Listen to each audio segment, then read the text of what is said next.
Welcome everyone, thanks for coming.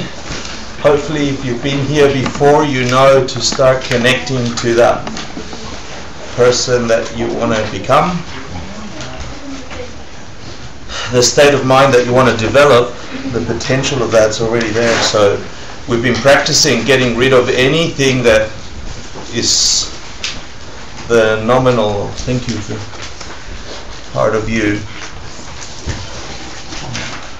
Let's put it in a really simple way. Crappy you out, good you in. So really think about what can happen in your mind for the next 2 hours. If you make it special, if you make it precious, if you have that alertness and awareness, things can come.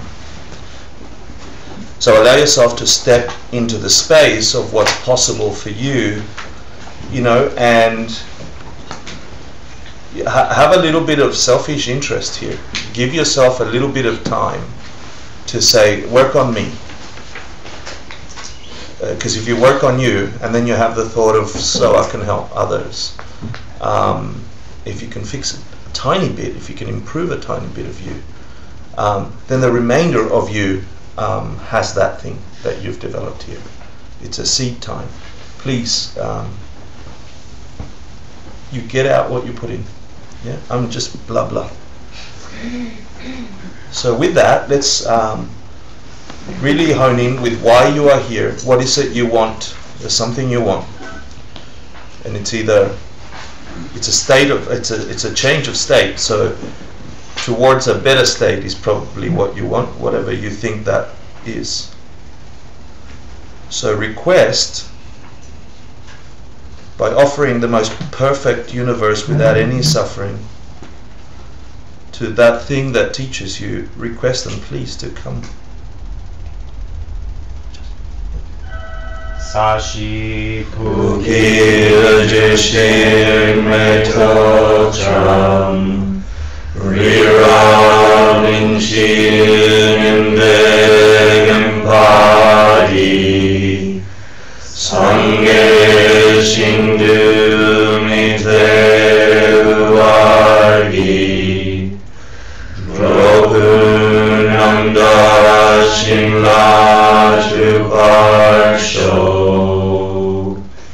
Idam Guru Ratnamandala Kamyatayami Sange Shidam Soki Jognamla Janchu Bardu Dagni Gapsuchi Navi Jinyen Gipe Sonamki Droa Panchir Sange Drupasho Sange Shidam Soki Jognamla Janchu Bardu Dagni Gapsuchi Napi Jinyen Gipe Sonamki Droa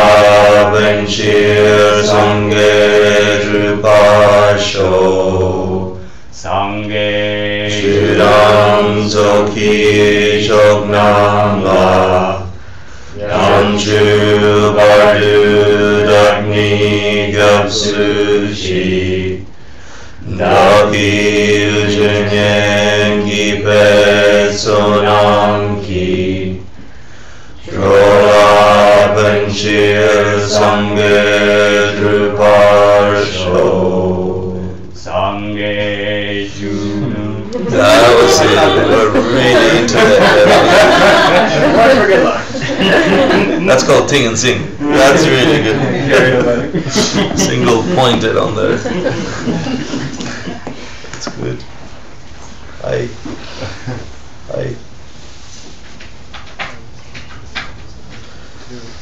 So since we're in a meditation course, let's meditate.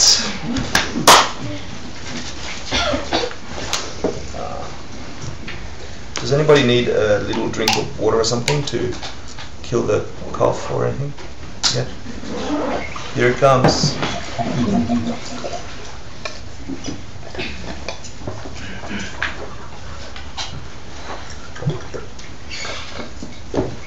Please pass it to the noisy person at the back. Give her a Rico. Hmm? Give her a Rico.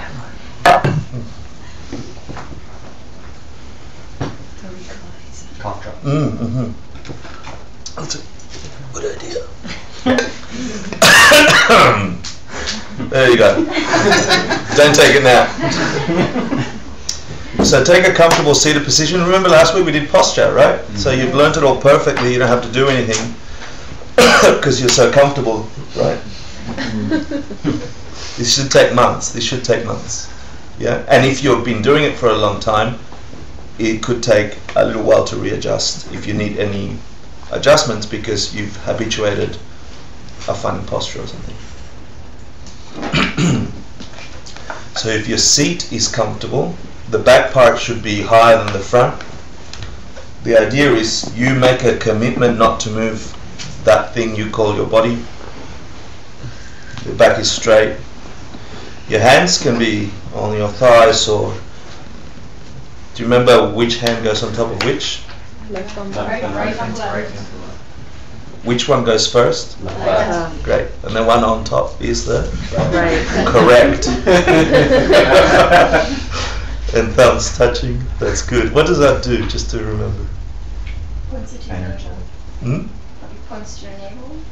Good. The thumbs touching. If you've got a big gut like me, then your navel reaches out. It's attached To to your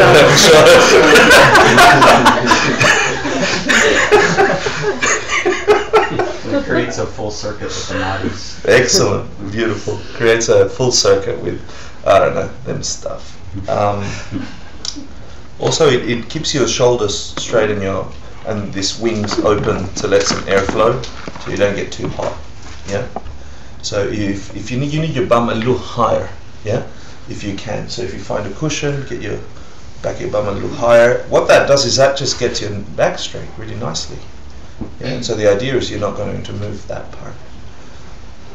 And then your torso is not leaning back, not leaning forward. Your head is high. Your head is doing the head thing. What are your eyes doing? Not too open. Not too open, not too closed, and they are thank you so much. What are you focused on? Can you see anything?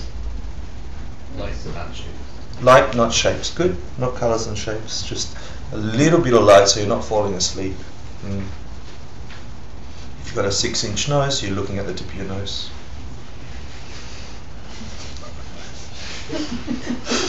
Which should make your lips smile slightly.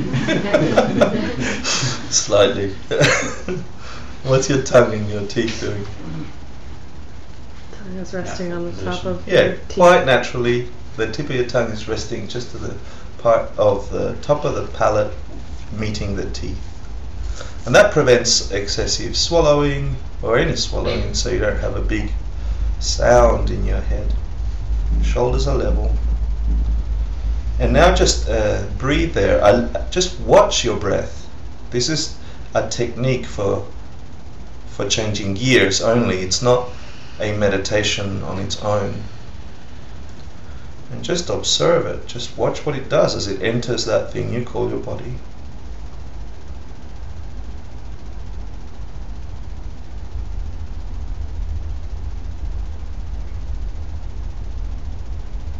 And a trick to focus on the breathing through the nose is to observe where is the sensation when the air first hits the inside of your nostrils.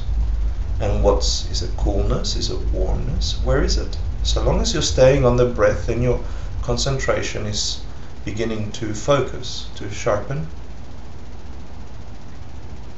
Another trick would be to think of the air entering and exiting your body as one big massive jello thing, a continuous thing that exits like a cloud, slightly blue, and enters your body, and then exits your body. And you're trying to stretch it as far as possible without controlling your breath. You're just watching it.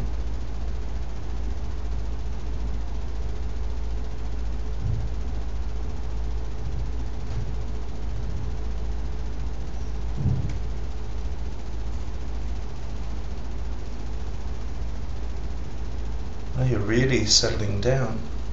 You try and focus a little sharper.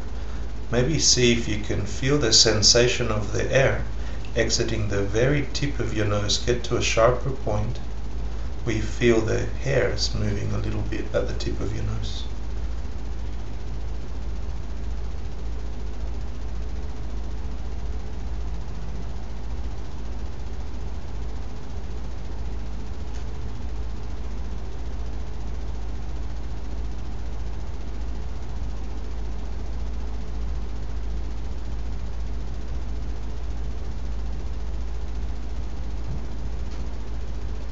And your breath should start to get a little bit smoother, a little bit slower, because you're giving it space and time.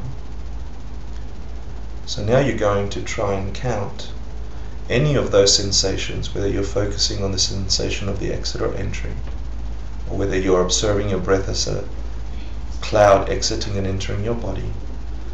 You're going to count up to 10, with an exhale being 1, the inhale being and, the exhale being 2. And quite naturally, just allow your body to breathe, and then just watching that sensation count without thinking of anything else or jumping to another thing. If you do think of another thing that distracts you from the breath or the sensation of the breath, then you start again at 1. Try and get up to 10.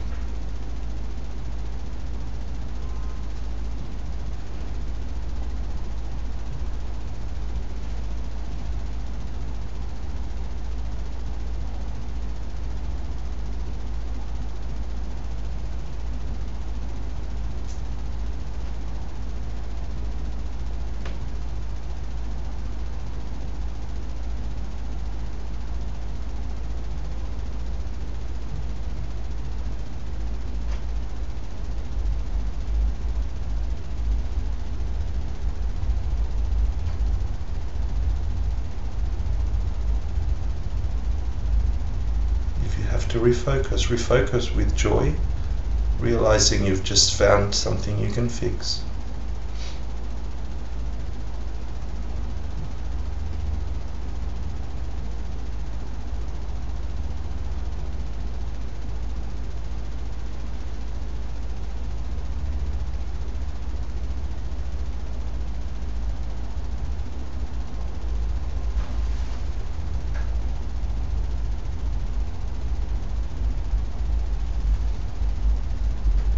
Make a commitment not to move at all. Do one final check of your body, make sure there's no tension in your face, your forehead or your eyelids, your neck or anything like that. This will be the final adjustment.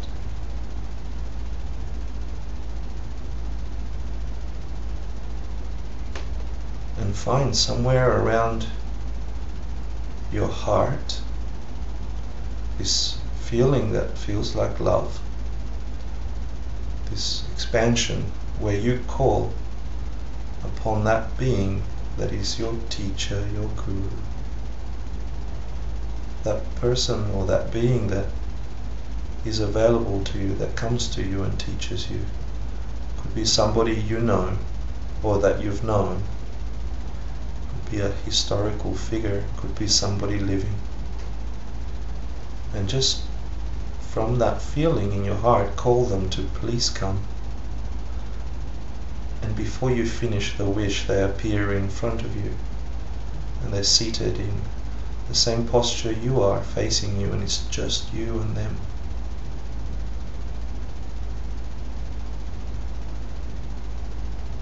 They are so happy you asked.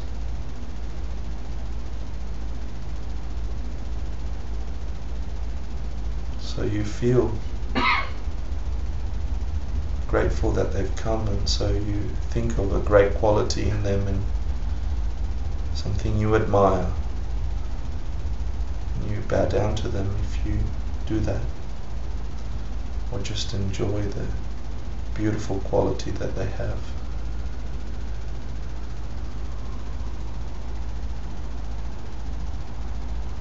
Make them some offering for having come. Make them feel welcome.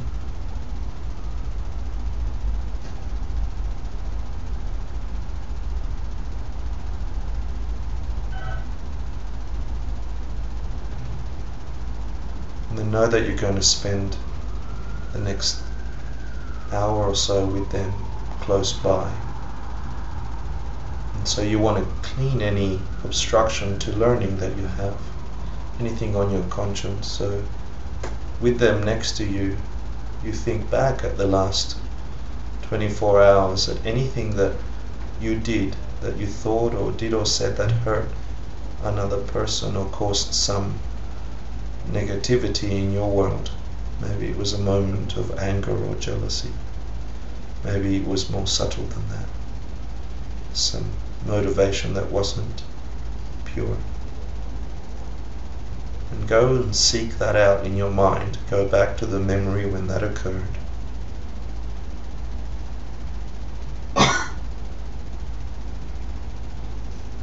Consider ultimately what good can come from that.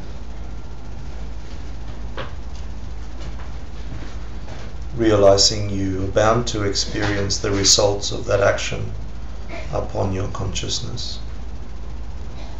And at that moment feel some sense of regret. Just intelligent regret. This is not guilt. Just a wish that you hadn't done that. That you'd been wiser.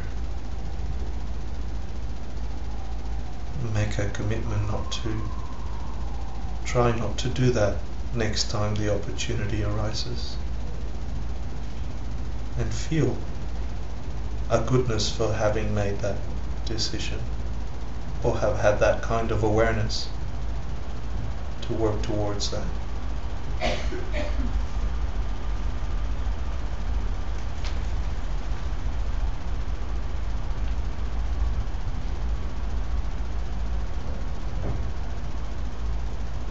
Next, think of the most beautiful moment you've had in the last 24 hours where you did a deep goodness. Maybe you stopped yourself from reacting negatively towards something you should have. Maybe you were kind to somebody that wasn't in a good state and you helped them. Maybe you made efforts towards a deeper awareness of the world. Maybe it was some study. And step into that moment of mind and allow yourself to feel joy. Imagine what it's like to live always with that state of mind.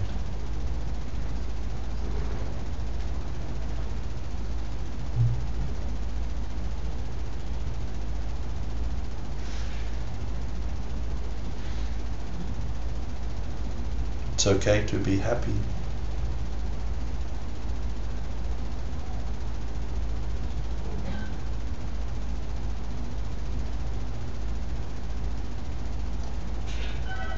And then realize you're not alone in doing those things, that there are many people in the world, many of which are now thinking about that in this room. So feel joy for them. Imagine what goodness they could be thinking of, and wish that it stays upon them for a long time.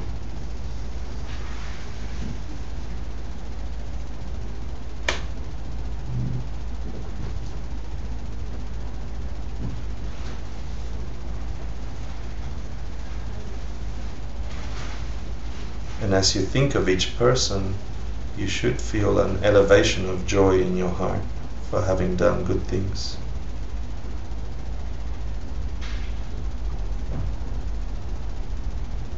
Look again at the image of your teacher in front of you and ask them, please to teach you at every turn, regardless of what you're facing in your world, that it all be an opportunity to learn the deepest things, the things that can get you freedom.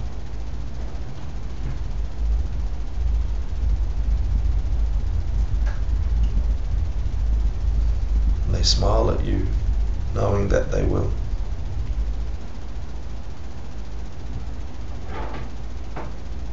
And then ask them to please always remain present, never to be apart from you, to always be closer and closer.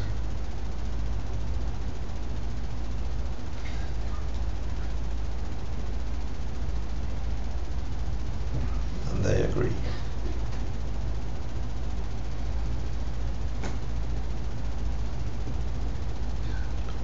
See if you can generate a sensation of real connection, a presence between them and you that's infinitely tight. It's a beautiful connection. And as you do, imagine them floating up, turning, facing the same direction you're facing, and begin to shrink down, become brighter and brighter, and then they rest just above the crown of your head. As you place them there, remember their qualities, their capacity to teach you every turn, their infinite love. And imagine that radiating from them like light, like droplets of light that fall into your crown. And as they do, something special happens inside of you.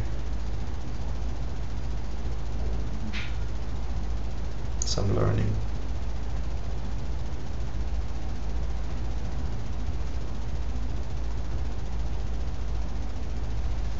When you're ready, you can open your eyes.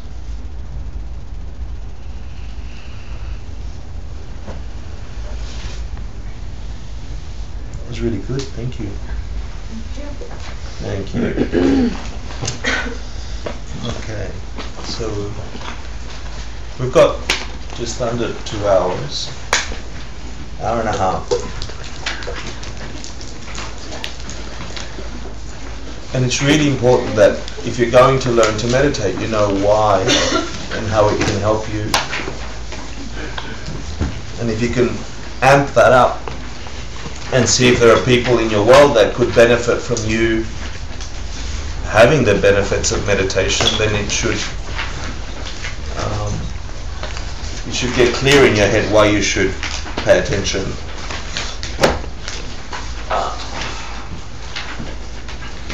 What do we have here? Nice. Before we go there, I always like to review. Welcome everybody. My name is Hector. We've had 4 classes. The first class talked about the 5 parts that we study in meditation, and we did about 3 of them, right? What was the first part? Very important. Most meditations fail because people don't do the first 2 parts. What's the first part of our study of meditation? Preliminary. Prepare for meditation, which are how many preliminaries? 6 and then 7 ingredients. This always confused me. Why can't they just make a list of 13? What's wrong with them? 15 I was going to say, that's why.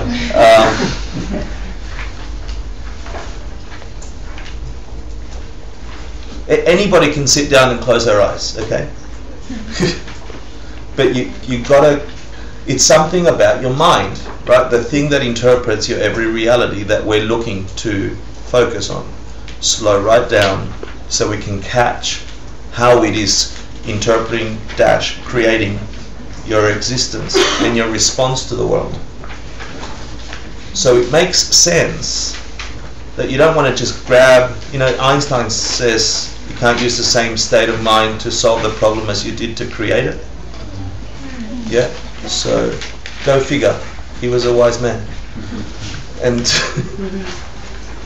And so you got to start by easing into the state of mind that will go into find the ultimate nature of all things. This is a big deal. This is not like, I just got to do it on the weekend. This will take you a lifetime.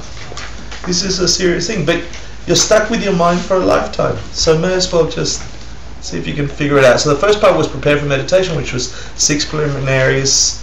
The 5th one had 7 ingredients, something like that. The 6th one's had something like that, right?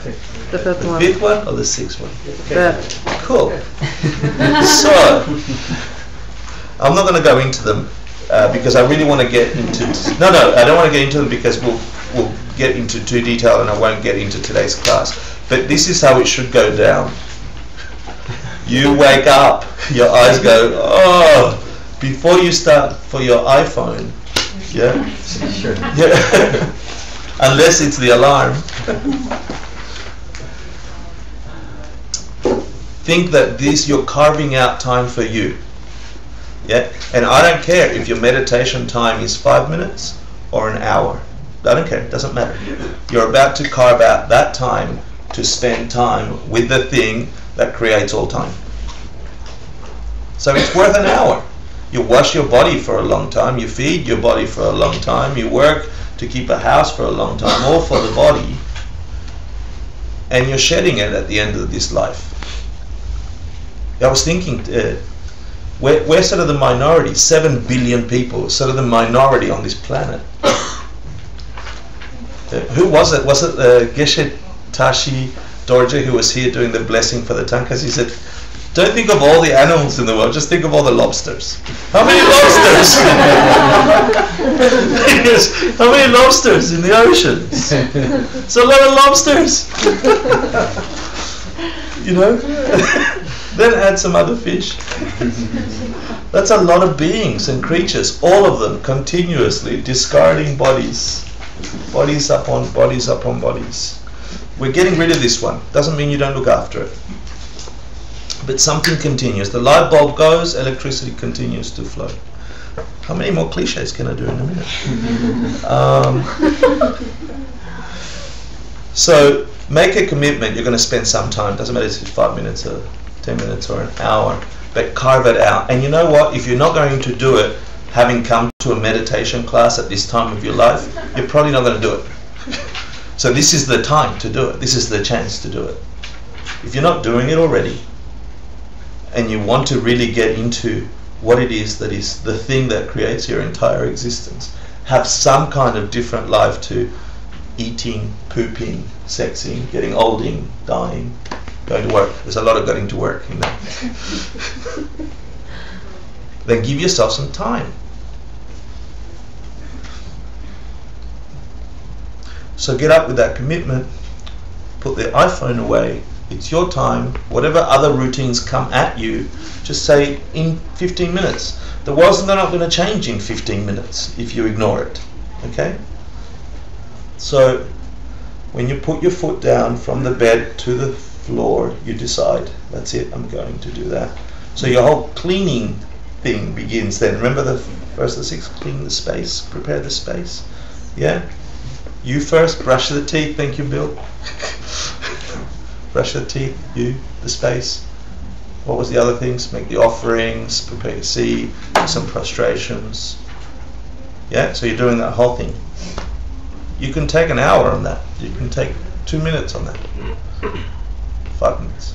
Yeah? But the idea here is you're cleaning. What should you be thinking as you're doing that? It's all metaphor. You're cleaning something in you. Yeah, and in the world that you experience. So if you see a bit of crap on the floor, pick it up. If it's a bit of crap in your life, pick it up. So you're creating metaphors in your mind to allow you to step into that space with that bit of inertia. You do your bowing down. You've done all the offerings. You sit down, you bend down, and then you've got to do them again. 7 preliminaries. What the hell is that about? We just did them. So first you do them outwardly, then you do them inwardly.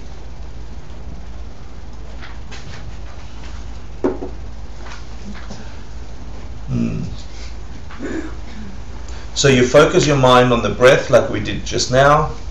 You invite somebody, really think they're coming.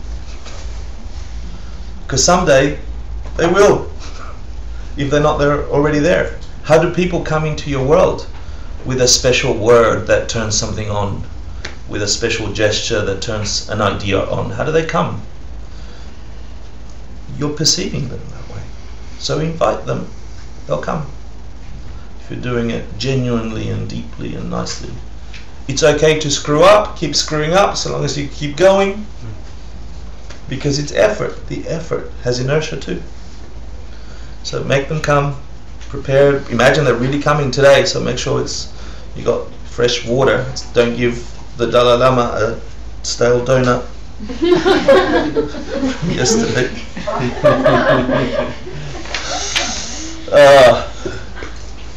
So you make some kind of you ask them to come. You make the throne nice, he said on Monday. and then you offer them something, and you do the traditional Indian offerings, or you could do just a beautiful thing, something that's beautiful. Yeah. Do they need you to give them stuff? No. So who are you doing it for? Yeah. Yeah, but you got to trick your mind to do that. Monkey needs to be focused on something. So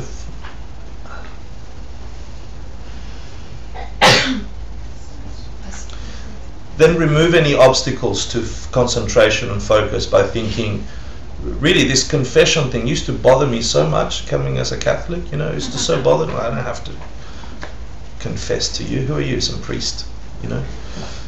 And I was 8, you know? But there's something about facing those things and doing it cleanly. You get to see them. You say, hold on, that state of mind that I had of attacking somebody just 2 hours ago, that's an impression in my mind. I have to have that. I have to have the result of that at some point. We'll learn that in course 5, kind of, yeah, in detail. So it's not about, oh, I feel so guilty, because we do that really well in the West, right? We've got these beautiful schemas going, oh, I'm such a terrible person. That's bullshit too. Don't do that. Yeah? That's just more of the same bullshit. It's not the point. That's not the point. And one of the big things that I got learning this stuff from Geshe Michael was there's no word for guilt in Tibetan. I'm like, what do you mean? They should feel guilty about that. Not creating a word for guilt. Yeah, it's such an integral part of my life. How can they totally say it doesn't exist? It exists. What's wrong with them? It's not the point. You know, you've had a moment of genuine, intelligent regret where you've made some kind of mistake unintentionally because you didn't know the repercussions of your actions, and you've gone, I wish I hadn't done that. And you didn't then go on and beat yourself up to add more negativity to an already negative thing. Dude, what a stupid thing to do. Feel guilty about that. No, don't. So this point, you really get to see, if you do it on a daily basis, imagine the masses of negativity that you're cleaning up from appearing at you later. If you get really good at it, you can do a whole practice on just cleaning. Yeah, you got a lifetime of crap to clean up.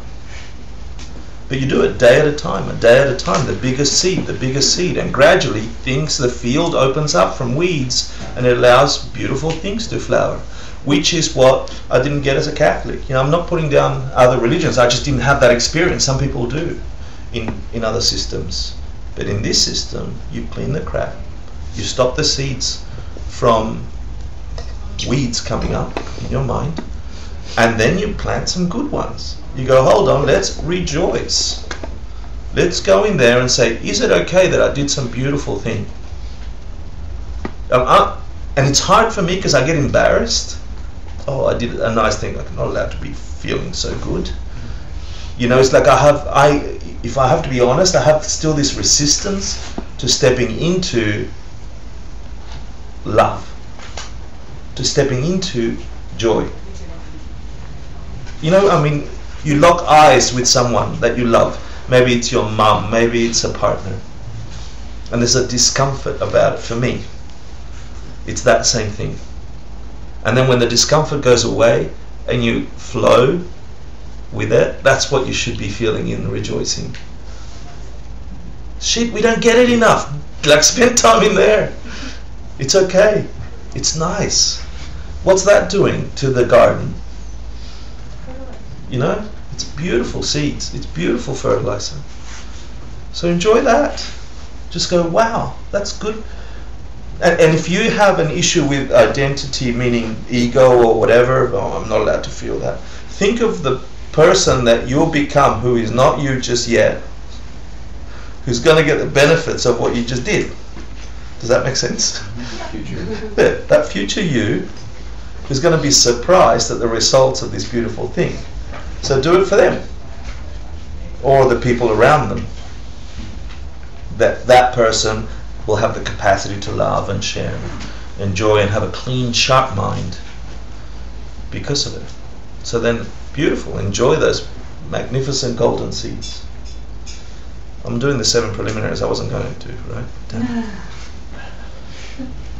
Then do it. No. So then, you cleaned up in your mind. You rejoiced about some goodness, and then you look at them in the eye as sharp as you can make them, as clear as you can make them. If you can't visualize, it's okay. Don't feel guilty about it. The essence of wanting them to be there and imagining that someone's there, something is there. And don't get technical about it has to be a Buddha with funny pointy head, or,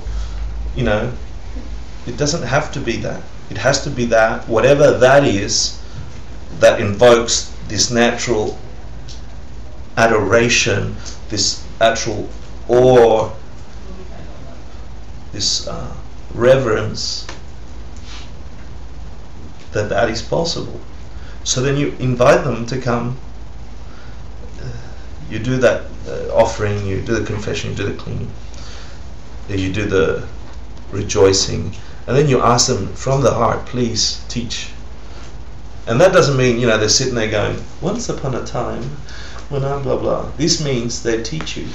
This means when you get up from meditation and your leg fell asleep and you fell onto the wall and you smack your head on the floor, that you go, that's a teaching, that your mind goes,